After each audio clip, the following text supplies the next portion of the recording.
Just doing a quick run through in the morning. I try and get these run throughs done early because it gets hot and it lets me know if I have any problems that could only get worse if it gets dry. This is our first raspberry bed. It also has Sweet William growing in the edge of it here. And we've had an absolutely gorgeous display. It's kind of past its best of use by day right now, but as you can see, it's putting out some new plants. So there'll be more later. First thing, my favorite harvesting thing for berries is these yogurt containers. And no particular brand, yogurt or sour cream. And they just get washed well, and I keep a whole stack of them in the greenhouse so that I can harvest on no notice.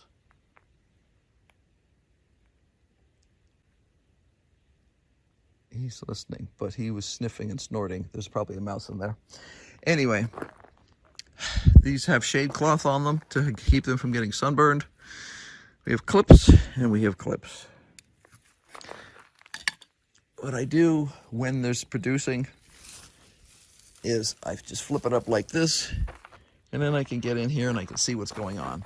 I watch for bugs. We had a serious grasshopper infestation earlier this year, so I sprayed with BT. Grasshoppers love anything green, and in our area they can get to the point where they strip everything. Now these have been well chewed, but you can see all the new growth is fine, so the plague of grasshoppers is currently under control. BT simply gets into the gut of the bug that has eaten them, the leaf. It doesn't hurt other bugs that are not eating the leaves, and that means that they die. They usually stop eating within a couple of hours, and they're usually dead.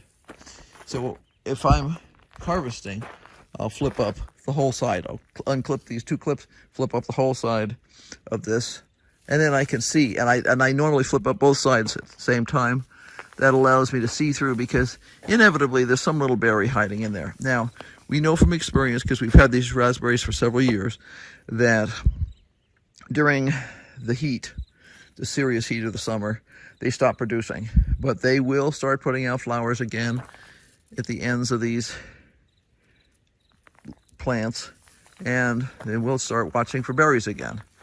I have gone through and cut off some of the old berry locations because they get just kind of crunchy and yucky, but I haven't had the time to do them all. It's fine. I'll clean them off later. I do like to tidy up. I know some people do not bother. We're such a pest-prone area that I like keeping up with stuff. I'll put the phone down. Okay, and then I just make sure I reclip. So if I were harvesting this, I would unclip all four. There's one on each corner. Flip up the stuff on top. When it's still, you don't need to put any clips to hold that up. It'll stay up by itself with a little bit of friction. When the wind is coming from the south or the southwest, it will usually stay up. When it is coming from the north or the northeast, it hits things wrong, and you have to use a clip to hold up the sides, otherwise it'll be annoying you to death. Green beans, bush beans. We do unfortunately have some yard-long beans in here too. That was a screw up. Some beans got spilled in the house, and apparently there was some mixing that happened. So we have a few yard-long beans in here. Same varieties as what we have in the greenhouse, but these were supposed to all be green beans, which they aren't, unfortunately. I would rather have them be green beans. And it's just a matter of getting in to each plant, peeking in there, finding the green beans, and harvesting them. Here, these containers are also great for that. When I used to have larger plots of green beans, I used to use big baskets, but we have a much smaller plot this year, so yeah. And that's all there is to it, is just going through, and I always look from both sides. If I find dead leaves like this on the bottom and they come off easily, I simply remove them. I also try and watch for the errant grass and pull that out. So Yep. You'll have to watch for ants in here a teeny bit. They just sometimes are crawling around. Also, because we wound up with a few yard-long beans in here, they love yard-long beans, which is why I had stopped planting them in the garden, because they will, ants can act as farmers. They will farm aphids and steal the honeydew sweetness that they make, and it just makes a terrible mess. And then you can wind up with fungal infections and stuff. So we'll see. If these become too problematic, we will simply cut them off. But that's the beans for now. Okay, the other side. You'll know of the green bean bed. You'll notice that there are dill plants in here. These are self-seeded. We let them pretty much do what they want every year. And this one, the seeds are almost ready on. Yep. I have some, one of the problems is sometimes the dill, I notice that some of this has aphids on it. Very annoying. It happens. The seeds are still fine. You just wouldn't want to use the dill leaves themselves. I have some very annoyed hummingbirds because I'm too close to the feeder. So there's a bunch of them that have been yelling at me for the last couple minutes. This feeder gets washed and refilled about every 3 days. I can see I need to wash it and refill it this morning because we're having a battle this morning. It's funny, the girls can almost always work it out. When you get a male thrown in there, it makes a big mess. He will tolerate other females usually, but not other males. And we have a variety coming in right now called rufous hummingbirds, which are way more aggressive. They're beautiful, but they're annoying because they'll chase everybody else off. And there have been years when I've had up 2 hummingbird feeders and they would still chase everybody off from 2 hummingbird feeders, even though they couldn't possibly use 2 at the same time. So, it's just little piggies, you know? Okay, let's see. Peppermint and oregano and a hollyhock.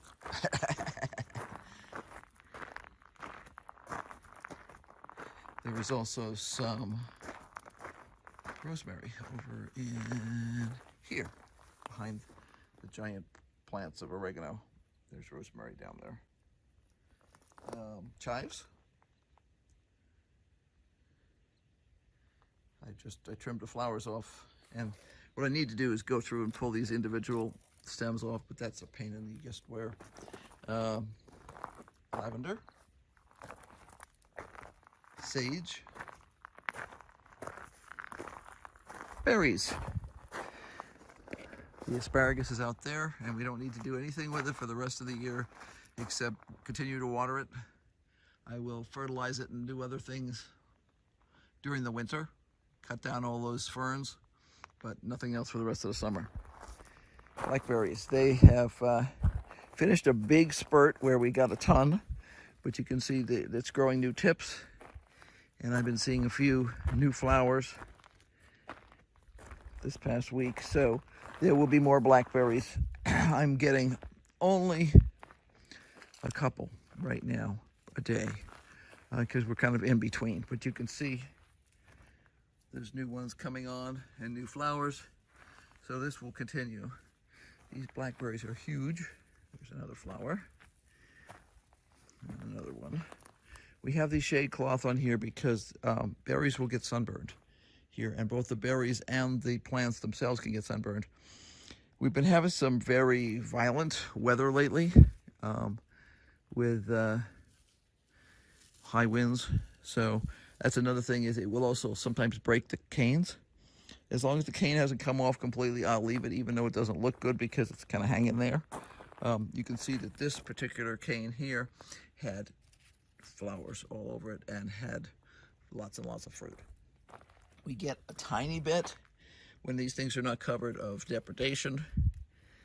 This is probably a bird, and nothing you can do about it other than net them, and you're just not doing that right now. So I just throw them on the compost pile. These are huge berries, and they need to be completely black before you pick them. I normally tug on them gently. If they don't come off, they're not ready. They'll still be tasty, but they won't be as sweet if you pull them before they're completely ready. So, peering around here, I thought there was one or two yesterday that I saw that looked like they might be almost ready. But I come through every morning and I check. Yeah, I'm tugging gently, and it just kind of fell off. You'll notice a teeny bit of red on the end of that one, but it's still going to be tasty. If I'd left it another day, it would have been sweeter, but it was still wonderful.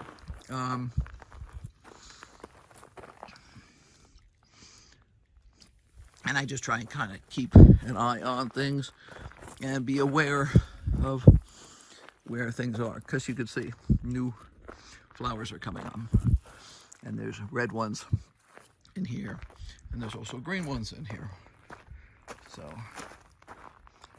I'm looking for both sides, especially when I know that there's berries really coming on. I'll squat down and I'll look around and I'll bend over and all that stuff, because they'll hide. It'll be, there'll be a berry like that that's hiding down in there, and that'll be ready in another day or two.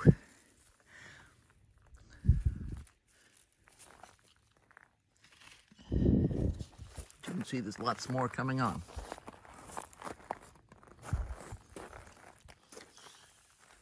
These will be eaten. Anything that's not eaten is frozen, and once the containers are filled, they go into the deep freeze, and we just keep up that process until we have enough, and then we'll process them. We'll put them through a special food mill that will remove all the seeds and stuff, and we use the juice for flavoring yogurt and other stuff like that. We could also make jellies and jams out of it, but we're not huge jelly and jam eaters, so we don't do that too often. Sometimes when you go to pick them, the individual little things will come out like that. No idea why. You certainly wouldn't be selling it at a store, but you sure can eat it. Here's some of the wind damage we have lately. This is damaged. You can see it's been broken here, but it's still attached, so everything on there will still ripen. This one doesn't have anything growing on it, so I just went ahead and picked that off. And I did cut a bunch of these off the other day that had finished, but there's always more. And here's the other raspberry bed. I do the same thing as I do with the other one. I'm just aware of whether it's producing anything. Right now it's not. And we have the squash bed. We've been having trouble with rodents. Oops. I won't show you, but there's a dead rat over here. So I'm going to take him out of the trap and throw him away. He's under there. They've been eating the fruit off of the butternut squash that's over here. So I decided I was done with that. This rock is sitting here because the hook has been taken off when I had to open this to let the butternut squash out. So this holds it down, just so that when we get a high wind, it doesn't fly around. We've got squash it here. Let's see. That's a male flower. That will not make fruit. But that is a female flower. See that section behind there? Once that's been pollinated, it will grow up to be a zucchini. It's like being in the jungle. You kind of have to peer through. I tried to harvest out really well the other day. The big trick is that sometimes these plants will decide to sort of split into two and go in two different directions. So you'll have stuff here and then you'll have stuff here. So you just need to get familiar with your individual plants and figure out what's going on. This is another black zucchini plant, and yeah, I can see it's got lots of female flowers in there. So give us a few days and we'll be full of pluck zucchini again. These were a gift from a friend, and they're doing okay. Let's see. Cantaloupes. And there's a baby cantaloupe right there. We had some damage earlier. I think it was the squirrels that got in, but these are Hannah's choice. We've been growing them for decades. We tried a whole bunch of varieties, but we always come back to Hannah's because we like them best.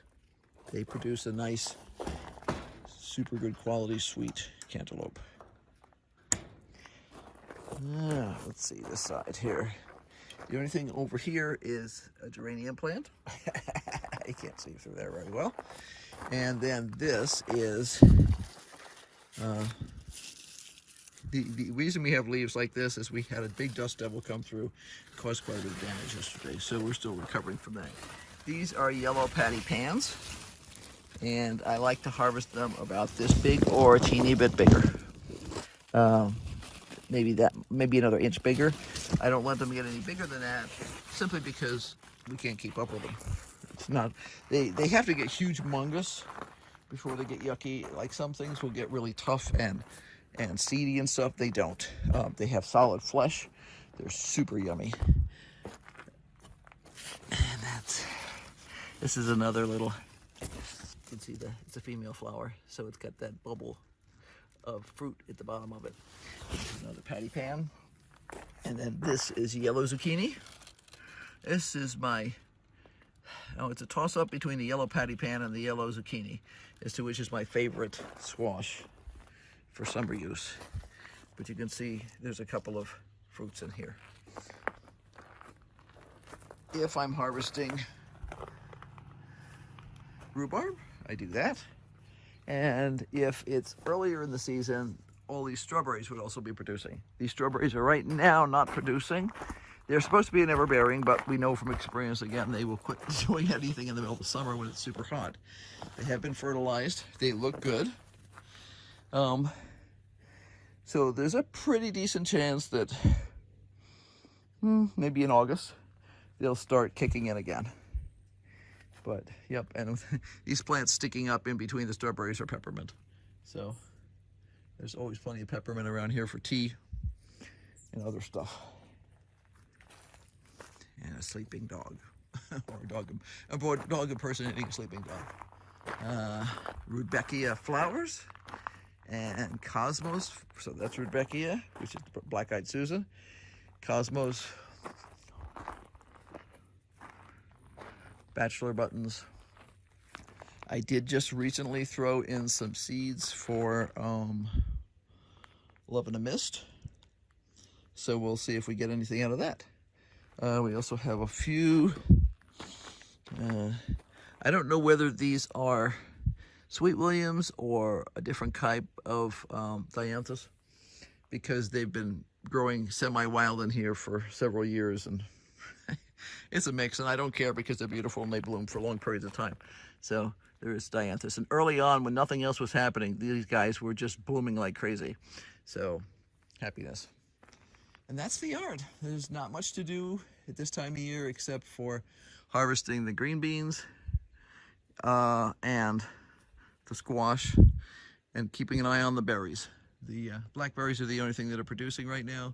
They'll come back. But that's it. We do have other stuff in the yard. More lavender.